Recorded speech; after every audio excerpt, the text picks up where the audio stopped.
Well, welcome, guys. Let's just give it a second to make sure that we're live on the platforms as well. And we'll get rolling. All right. Okay, well, let's get started. Hello, everyone, and welcome. I'm Anna. Oops, hold on a second. Can hear myself in various places. Hold on a second. All right, that should be good.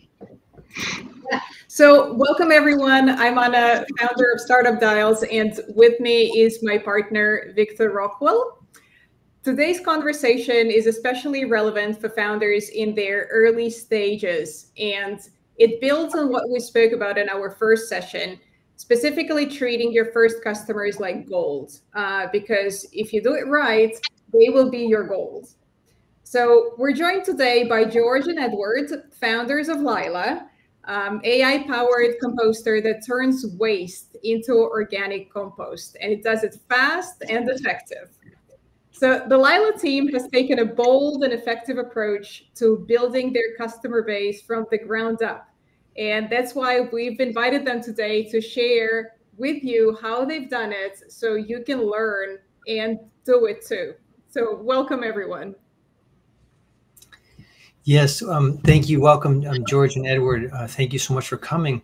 You know, we've been talking about with founders product market fix, but today we want to zoom into a step even before that to getting the product in the hands of real people and learning fast if the assumptions about the product and what people need and want are correct. So we reached out to you, to the Lila team, and we wanted you to share your story about building your early customer base, the way you did it. It would be a lengthy journey for most startups. They you know, might not be what most people assume is the way to go, but what you've done, we think, has been very effective.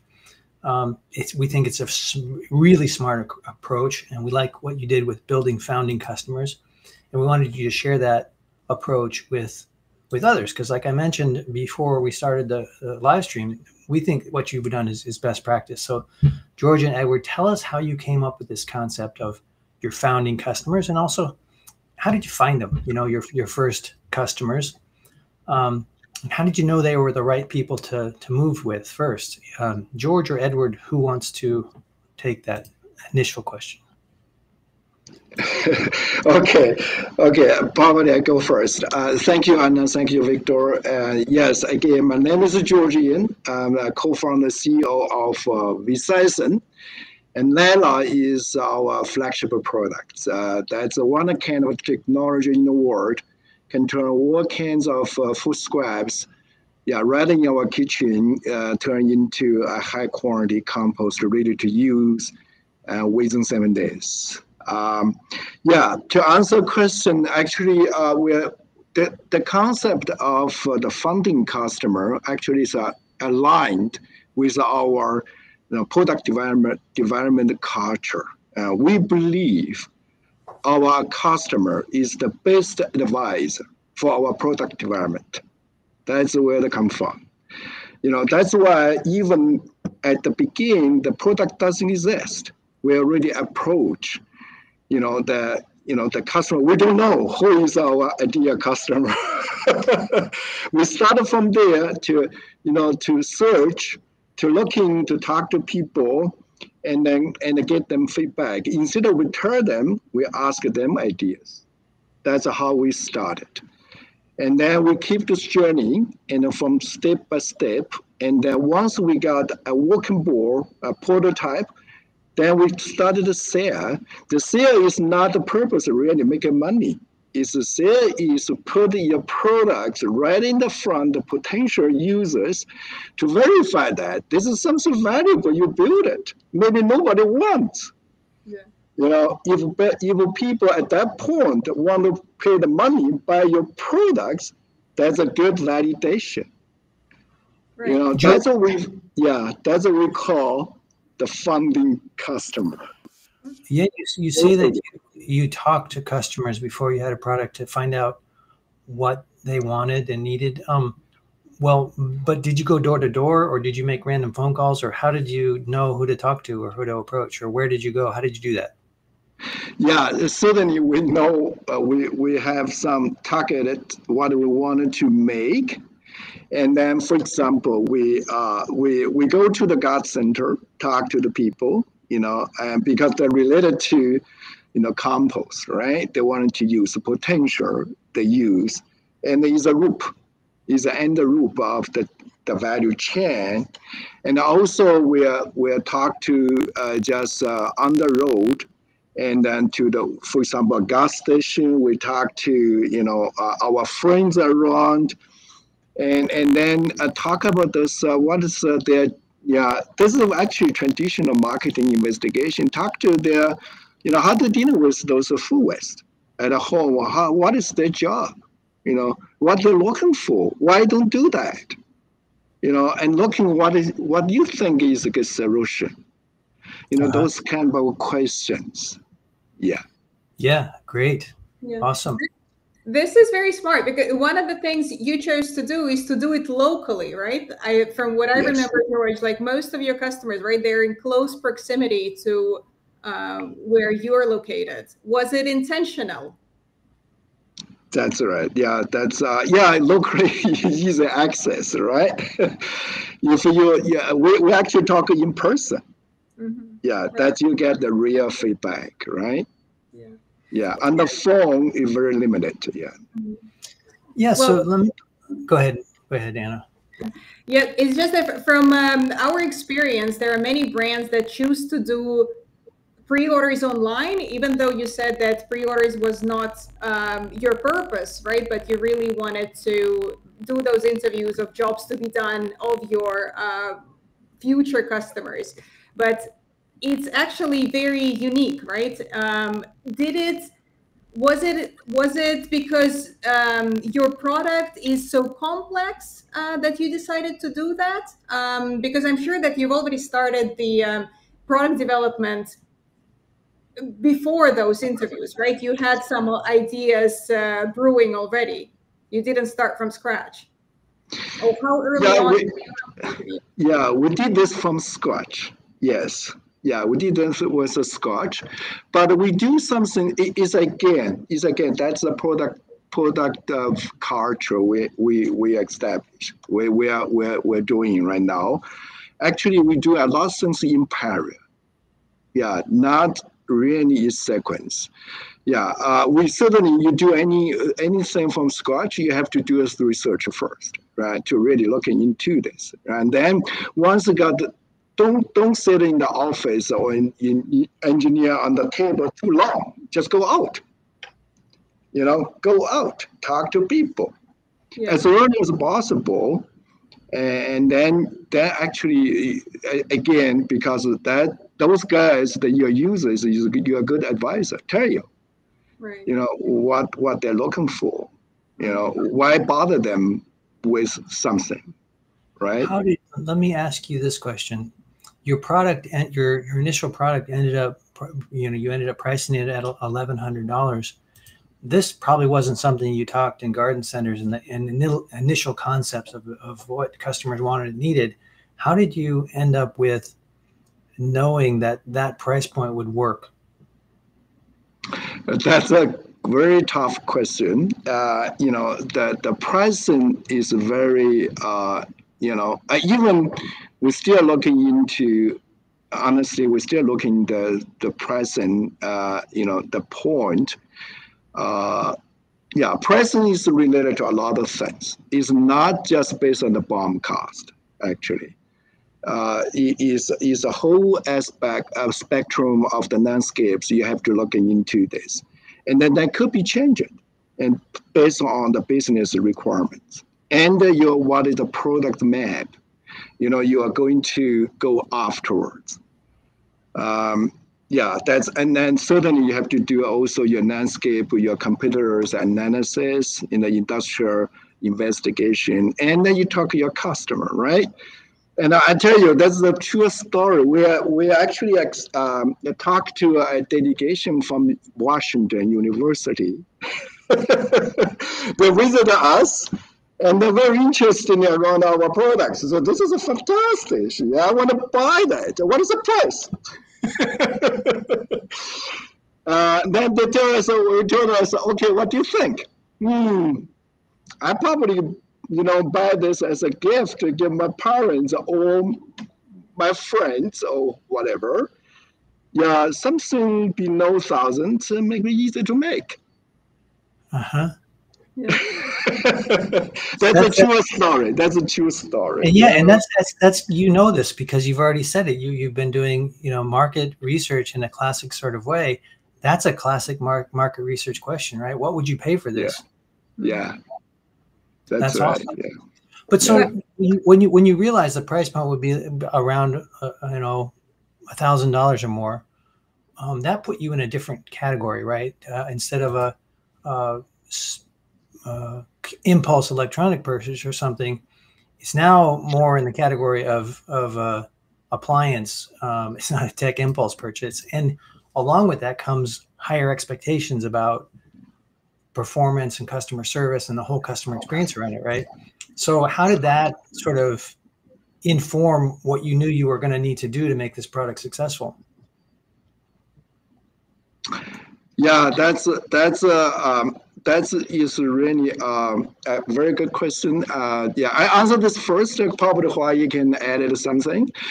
Yeah, that's you really have to work out. It's not a backwards necessary. It's not necessary backwards. And the whole thing, we started with we call the MVP, minimum viable products. Yeah, the MVP, that strategy really gave you a chance and give you a time to figure out, how can I achieve at the point in the product market fit. There is a start point and there is an end point.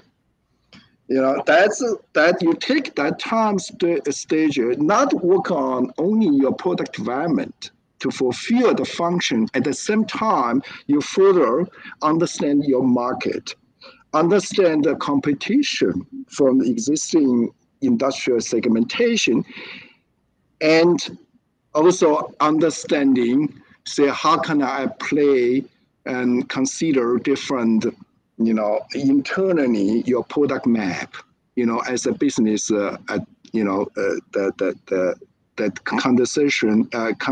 consideration for the future.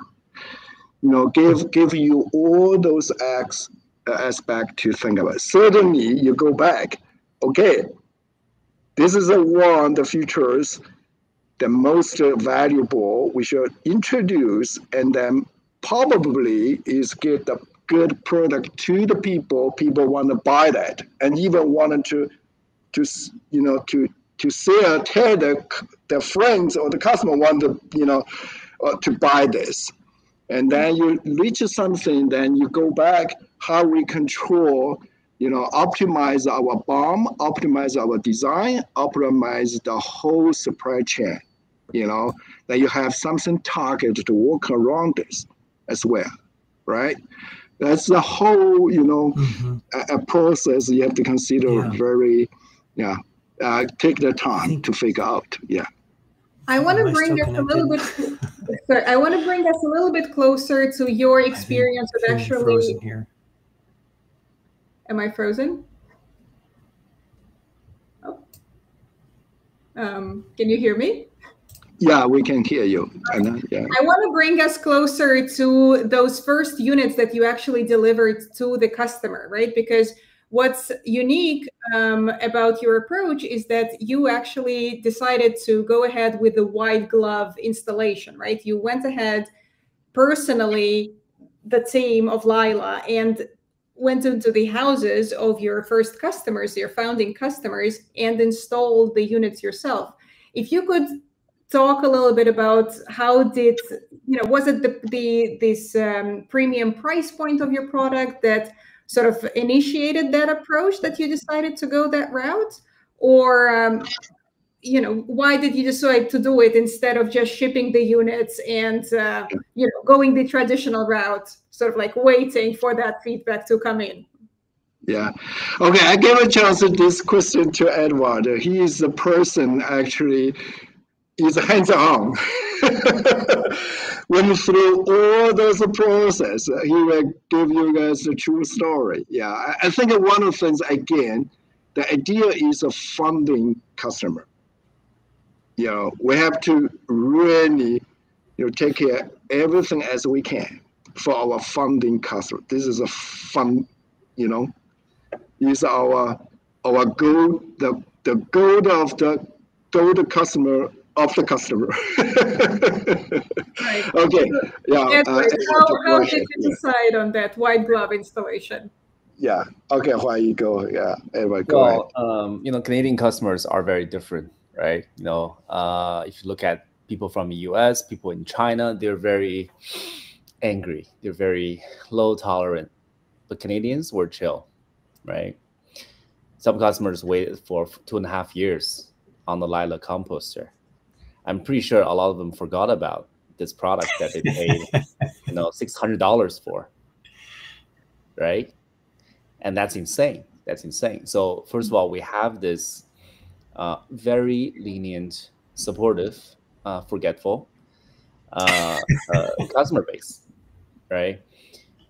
These people, we found they're tech savvy, they care about the environment, but at the same time, they are very busy professionals, right? But these information, these are what we call markers that you do Facebook ads, but that's not enough, right? Without being in their home, just feeling it out, right? Building that visceral sense of who they are, who does the cooking at home, right? What is the dynamic trays that they move around their kitchen island? What's the ideal location for Lila composter? You wouldn't know, right? It's impossible to communicate these online, virtually, without being there to really learn how people can engage with a product like this. Does it belong in the kitchen, right? Should it be in the dining room? Should it be in the garage? Should it be outdoors, right? What do they do with the compost? It really depends on how big the front yard. Some people put it in the front yard, some people in the backyard. We have customers churning compost, and some of them just cannot wait. They got to use it immediately, right? So and the story is very different, and we've collected this sizable sample of the user journey map, and that's where we're optimizing, right? And how did you prepare for that first visit? Yeah, how did you get in their homes? I mean, so they made orders and then you contacted them and said, tell us the process of getting invited, or you're inviting yourself. How did you do that? Oh, it's part of sales. Of course, they put the deposit down, but that doesn't mean they're going to pay the rest, right? It's a high bill item. It's a premium product. So they expect premium service, and that delivery, that interview. We actually have an onboarding interview with the customers. When we're there, we're like, hey, this is how you use it. We do the demo. We bring the compost to them. Here's how you use it. Do that the whole education, to kick off their Lila journey, right? And that's not exactly what they expect. But after we go through that process with them, they really, trust us, right? And when you have trust, your communication costs much, much lower. They learn to rely on you for certain things. Again, Canadians very polite, right? We have a customer that doesn't call us, and we thought everything going well, but like, oh, I just don't want to bother you guys. I just went out, watched a bunch of videos on your how-to videos.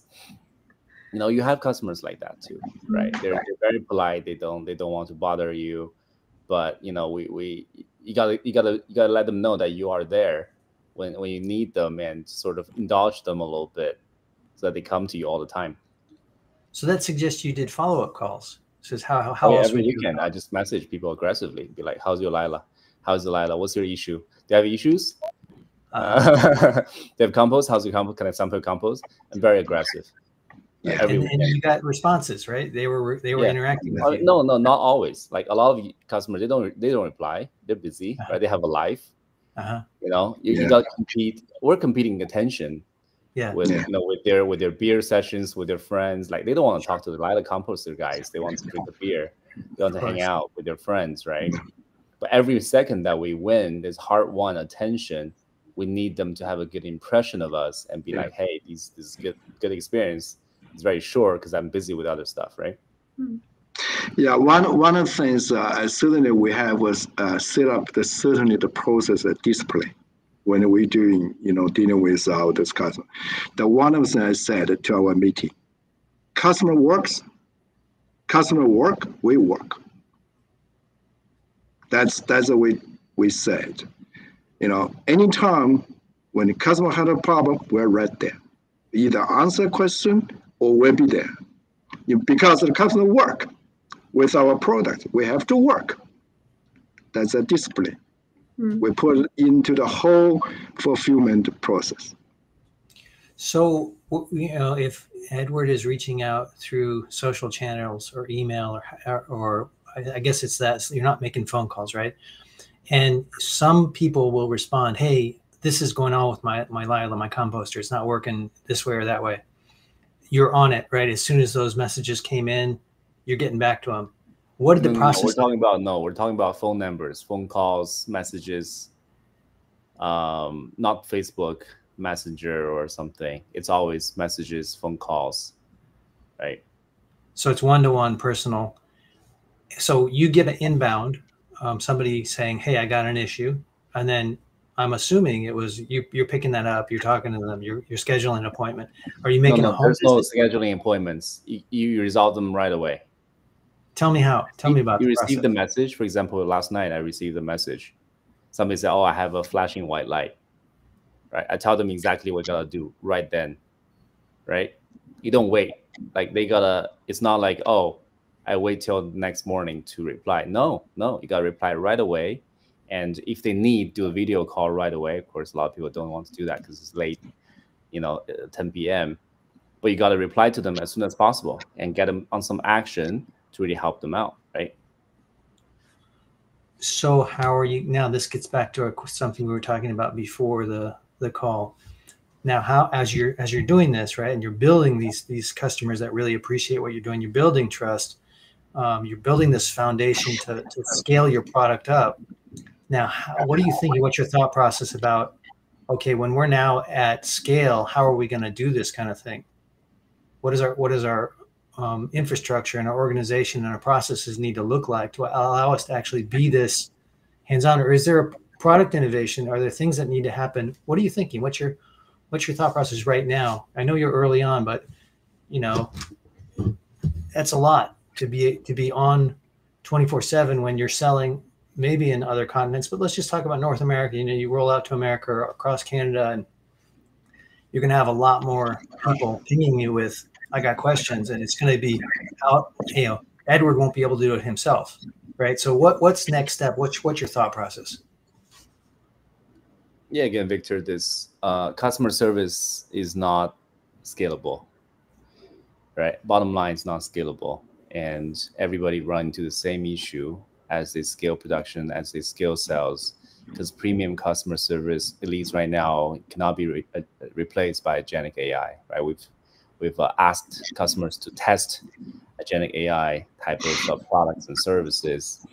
The AI simply don't have the insights that a human will look for with a vast number of contextual information that's already in the person's brain, that that doesn't require 20 questions to come out, right? So in other words, it's not brain, because you know the product and you know the automation tools for it today.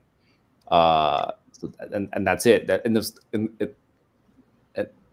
of the answer, right? If somebody wants to really build a killer application that gets some agents to really be able to do this, they're going to make a lot of money, right? But just going back to, you know, getting your feedback from the customers, and now as you're further developing the product, right, you're getting ready to ship the second batch. From that approach of, once again, doing these in-house installations of your product, were you able to learn certain things, make certain improvements, so that your second batch is actually getting, being easier on you and the team to install? Were you, able to uncover something that, batch 2 is now being improved upon the feedback of batch 1, essentially? Oh yeah, absolutely. We have the onboarding sessions, talk about all of the pitfalls, because the batch 1 people, did a bunch of things wrong, or they're not supposed to, right? For example, one customer crushes 100% of his stuff, right? And one customer pours a lot of expired milk, 2 liters of the expired milk into like Lila composter, and they're like, "Oh my God, what's going on?" Pitfalls like that is hard-won lesson that we can be like, "Hey, don't do this for your onboarding." Really kick off a positive, user journey, because now you know exactly where the user journey goes to branch off of if they do certain things. There's limitation to Lila composter. It is not a magical machine yet, right? It cannot handle large quantities of expired milk, right? For example, you just got to be, and these customers, they're willing to work with you, right? They're very supportive. They want this thing to work because they do envision that lifestyle change where nature meets tech, right? They don't need to worry about this thing, organics every day. And we have customers loving it, and we're like, oh, maybe we should take her machine away for some diagnosis. They're like, no, don't take it. I gotta use it, right? They're very addicted to having the Lila composter in their kitchens, sometimes in their garage, because they're just very used to that easy experience. I put my scraps inside, it disappears, and I just keep doing that. And 1 week after, I have compost, right? I put it in my backyard. Yeah. It's fantastic, right? You getting people fall in love with that user journey is the key, right? And then they're willing to do extra things to ensure that they keep having that experience. Right. And I've noticed that quite a few of your customers, they're actually, sharing the content with you, right? So that you have your first user-generated content for social media. How did that come around? How did you guys, first of all, got them to agree to share that type of content and do it sort of like, I guess, on a regular basis, right? Because I see that new content keeps coming up. Yeah. Again, going back to what George said, the founding customers are gold. And we actually call them super users. Some people call them super users, right? Product market fit in our eyes is if your customer becomes your salesperson. They are your volunteer salesperson because they reap so much benefit from their daily use of the product, to the point that their friends must use it to reap the same benefit, right? That's the root cause of successful UGC, right? Without that experience, no UGC is good, right? You can have fantastic PGC, professional generate content, but you don't have user generated content, it could be fake, right? But if you don't have a good experience, even the customer generated content could be fake, right? Yeah. But with a good experience, it cannot be just good, but it must be very good.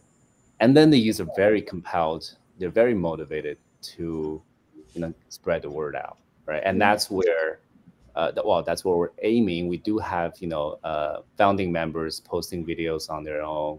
They're not like KOLs, like big, accounts with 1 million followers, but they're willing to put it out. They want to be our brand ambassador.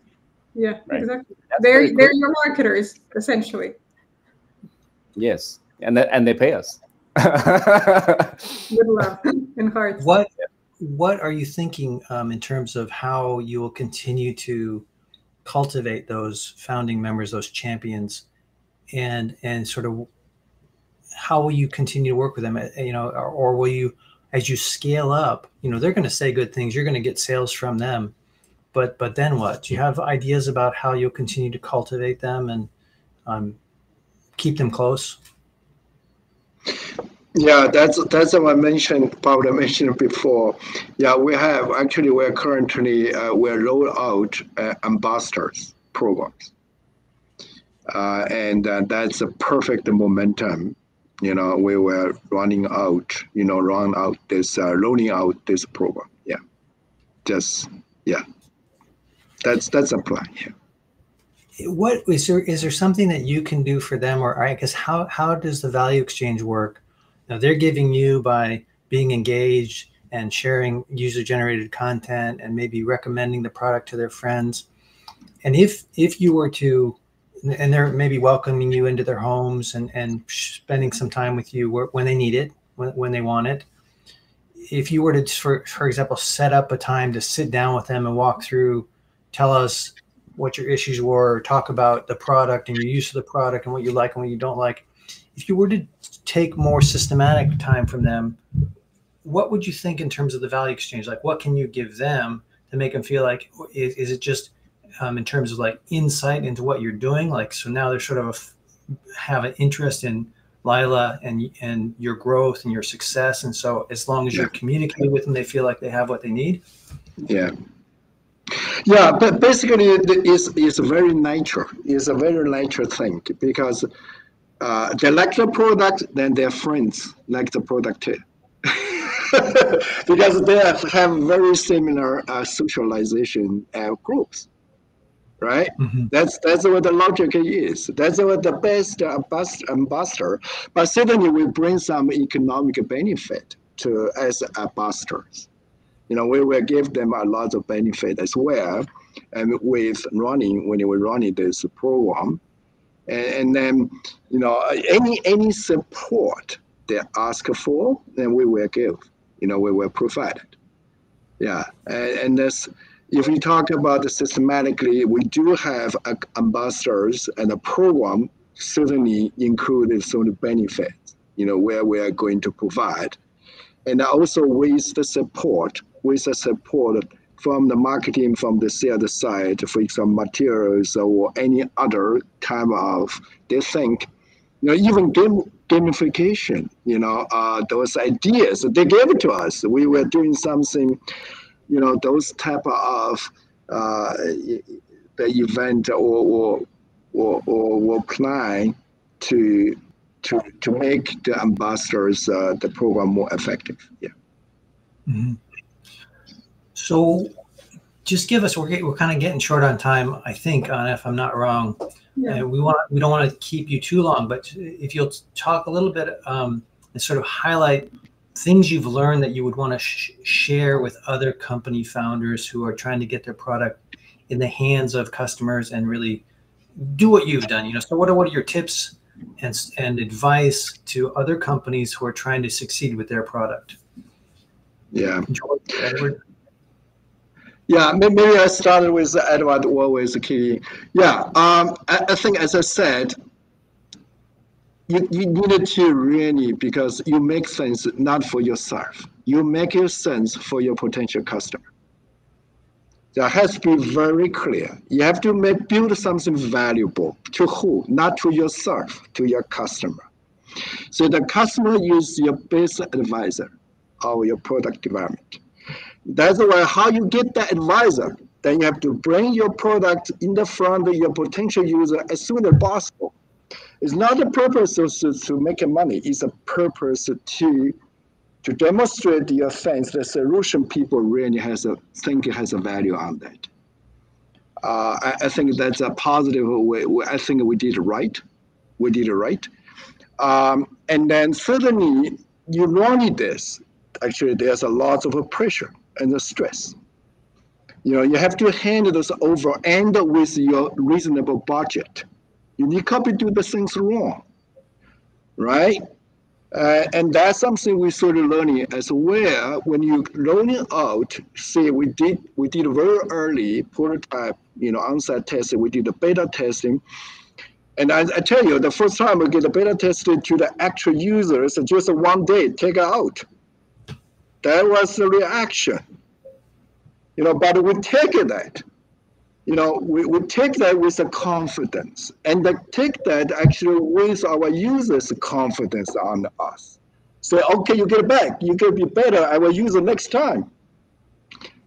This something you take a heart is tough. Yeah, be mentally very prepared. Yeah. What about you, Edward? Anything from your end? Like, is there anything that you would do differently, for example, if you were to do that launch today? I'll do it differently. Yeah. Stop being in Canada. That's also the success of this. But you know, in Canada, we don't have a good market, right? We don't have supply chain, right? The market is in the US, right? So the supply chain is in China.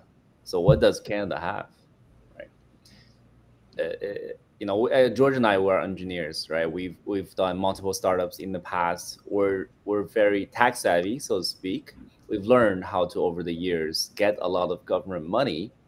But what is not emphasized enough is sales, because we're just not in the market. We're not in that competitive Hunger Game style market, right? And that's the market in the US. That's the market in China, right?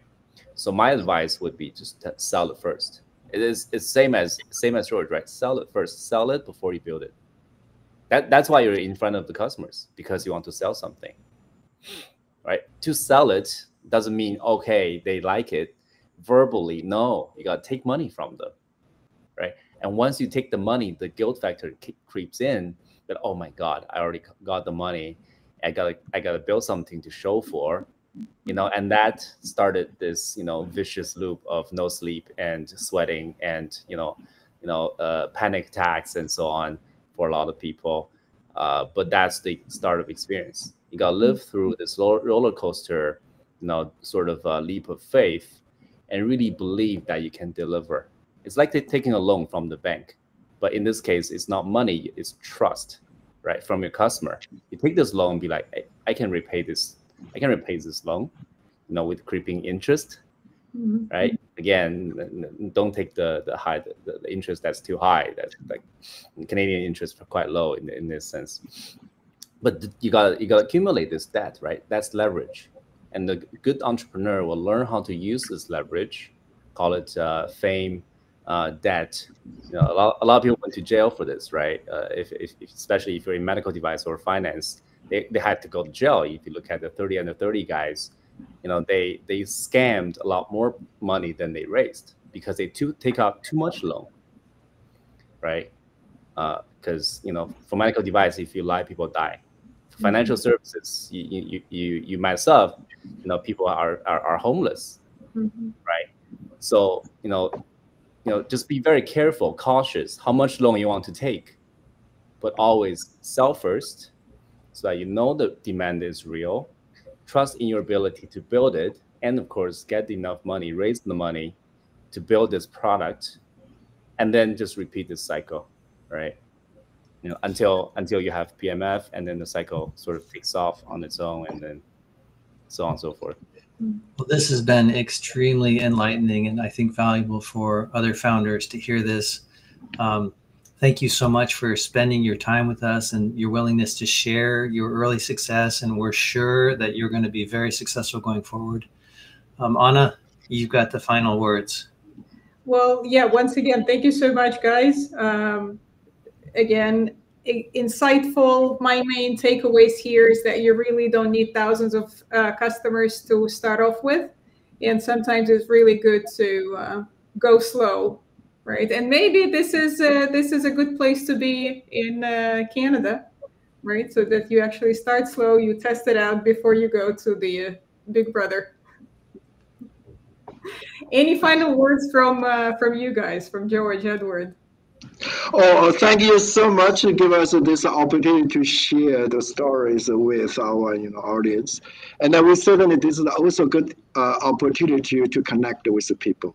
Yeah, we're welcome. Anything we can, to connect with us, talk to us, and then we can certainly always very happy to communicate and then talk with, to exchange our lessons, and probably some people can tell us you guys did something totally wrong, probably.